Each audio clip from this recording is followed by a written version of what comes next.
Good afternoon, children. Children, in the last class, we had read various characteristics of the flame. But as you know, science does not believe in any fact unless it gets proof. So, in this session, we will prove the various characteristics of the flame. So, first of all, the objectives.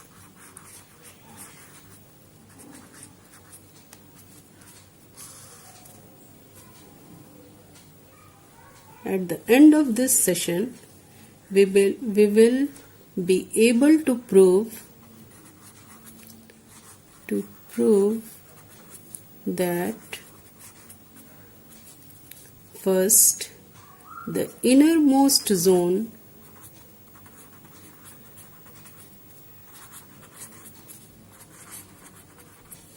of the flame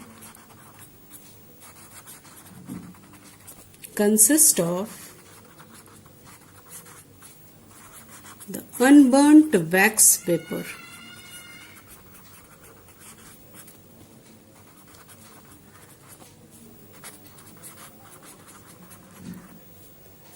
Second one, the middle zone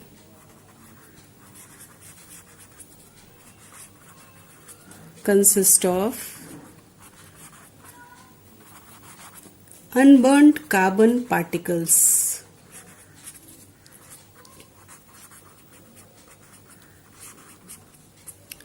And the outermost zone, that is the non-luminous zone, is the hottest zone.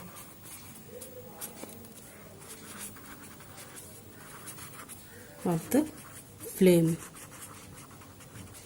We will also able to define the calorific value of a fuel.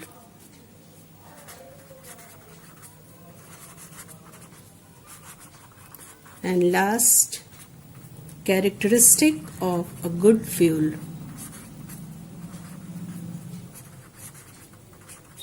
Characteristics of a good fuel. Now we have to prove the first one, that is the innermost zone of the flame consists of the unburnt wax vapor. To prove this, we will take a lighted candle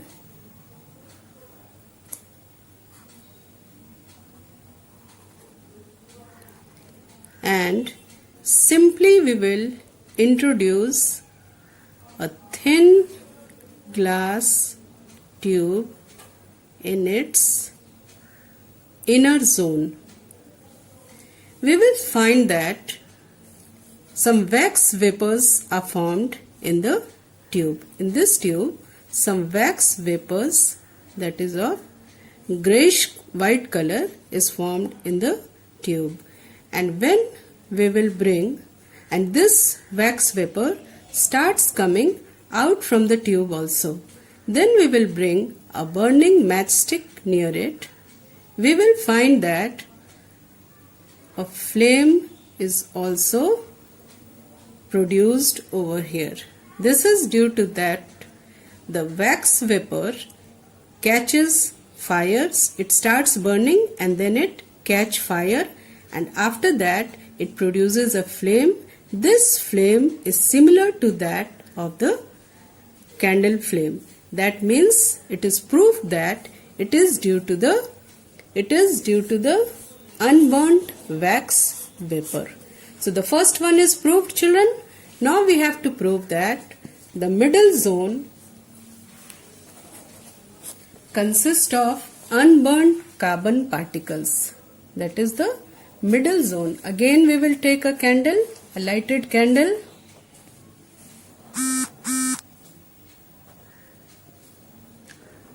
and this lighted candle, on this lighted candle of the flame, we will place a glass slide just with the help of a pair of tongs.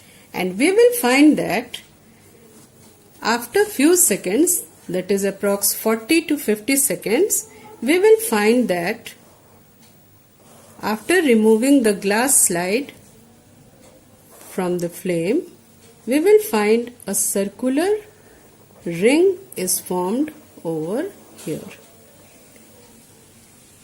This circular ring is somewhat like this in structure. It also proves that this zone, which is lying just above the middle zone of the flame, consists of unburnt carbon particles. And here the region is grayish black type, which is just above the inner zone of the flame, and as we know that it does not consist of unburnt carbon particles, so the region seems to be blank over there. So the second point, that is the middle zone, consists of unburnt carbon particles. It is also proved. Now we have to prove that the outermost zone is the hottest zone of the flame. Again we will perform an activity.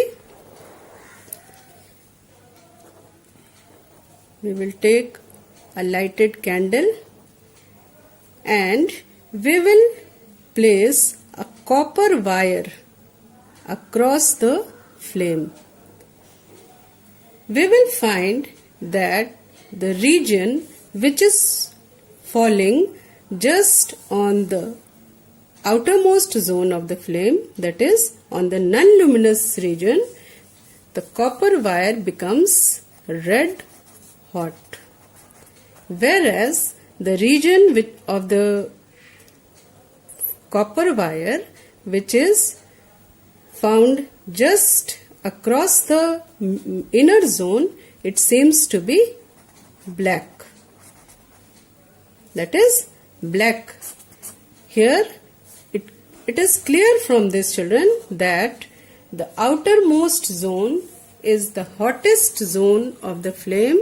That's why the copper wire which lies above the outermost zone becomes red hot.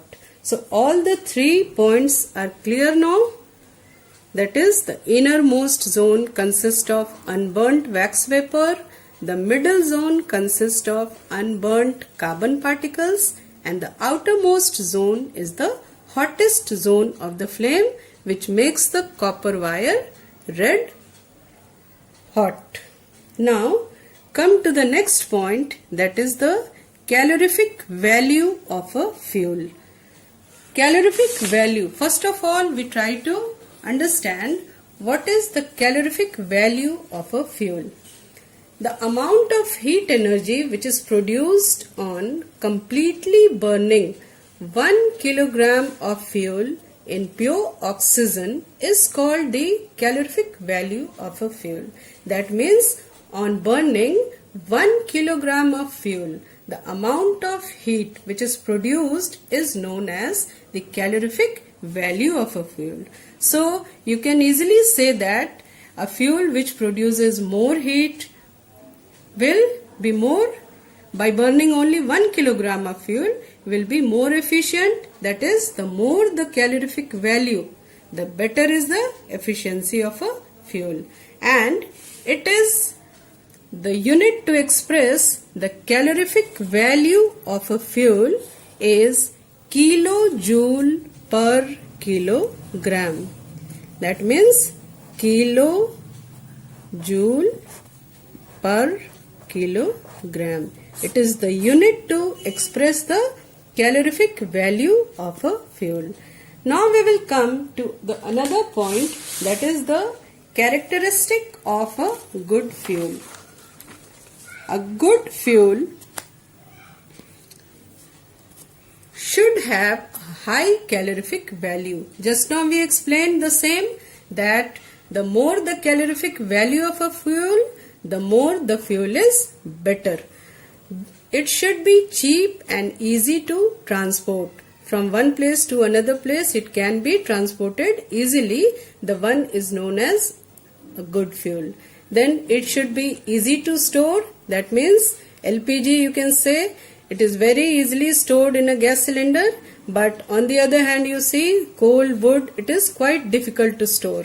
Then it should be readily available also and not produce harmful gases after burning. Children, as you know that the fuel while burning produces harmful gases. More or less, some produces more harmful gas, whereas some produces less harmful gas. You can say LPG and all these releases less harmful gas, whereas coal, wood, these produces more harmful gas like carbon dioxide, carbon monoxide and all these things. It should have a low ignition temperature. That means it should, but the temperature should be low ignition temperature, but it should not below the room temperature. We have already studied about ignition temperature, that it is the minimum temperature at which the substance catches fire. Now, a good fuel should undergo complete combustion, because if it will not go complete combustion, then what will happen? Carbon monoxide will be produced due to incomplete combustion. You have already studied in previous class that incomplete combustion releases large amount of carbon monoxide, which is more harmful than that of carbon dioxide. Then combustion should be under control. Yes, it should be under control, because you have studied in explosive combustion, that is not under control and it is quite dangerous. So combustion should be under control. Now children, you note down your today's assignment.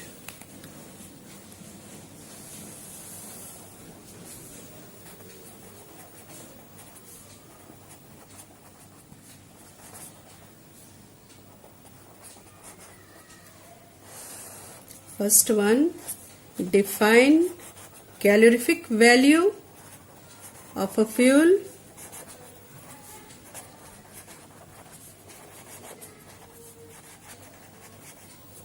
The second one is, what are the characteristics of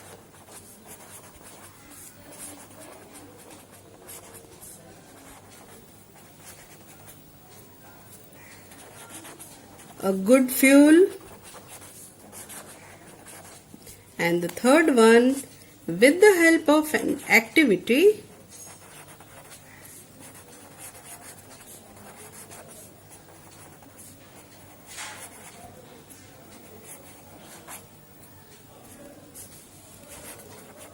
prove that the middle zone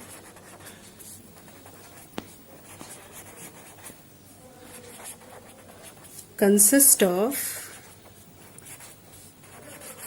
unburnt carbon particles.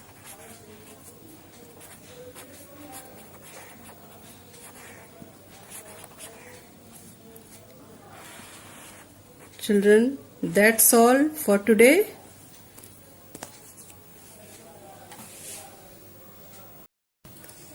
Excuse me children, one more thing, you just go through your home assignment. In your home assignment, I have given you to define the calorific value of a fuel, which I just now explained you that it is the amount of heat produced when 1 kilogram of fuel is burnt in pure oxygen. What is the amount of heat produced? And I have already explained you the the formula, that is, which is equal to kilojoule per kilogram. But I haven't explained you that how will you derive, that is, if the calorific value of a fuel is equal to kilojoule per kilogram.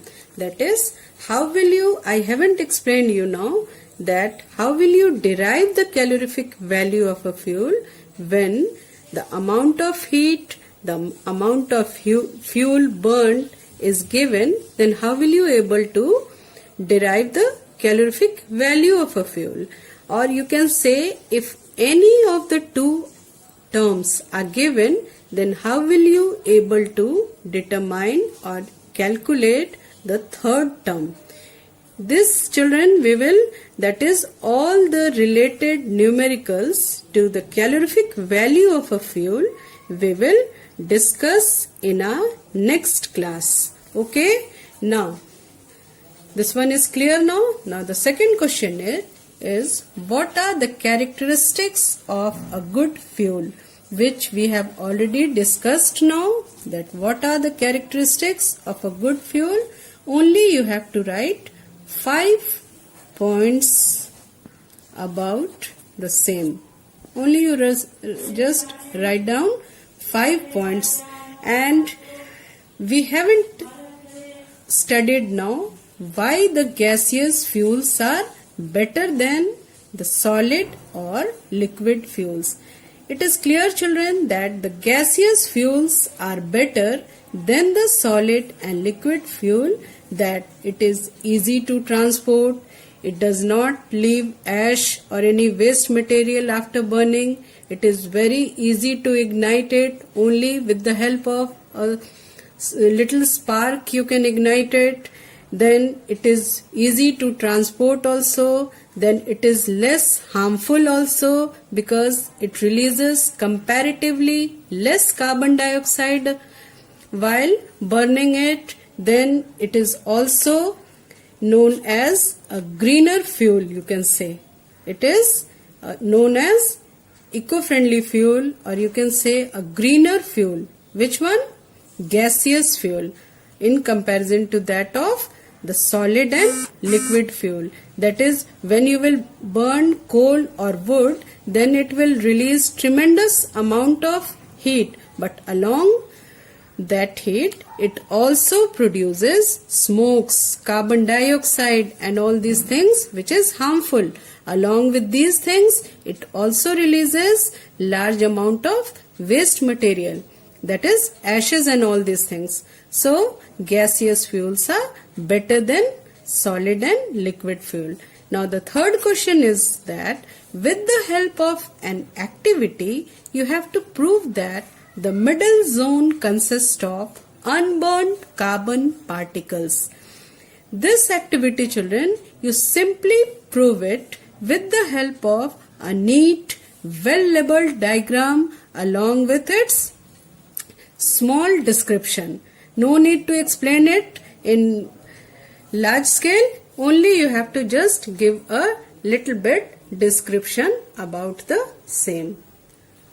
Now you understood today's assignment? It is clear now? Okay.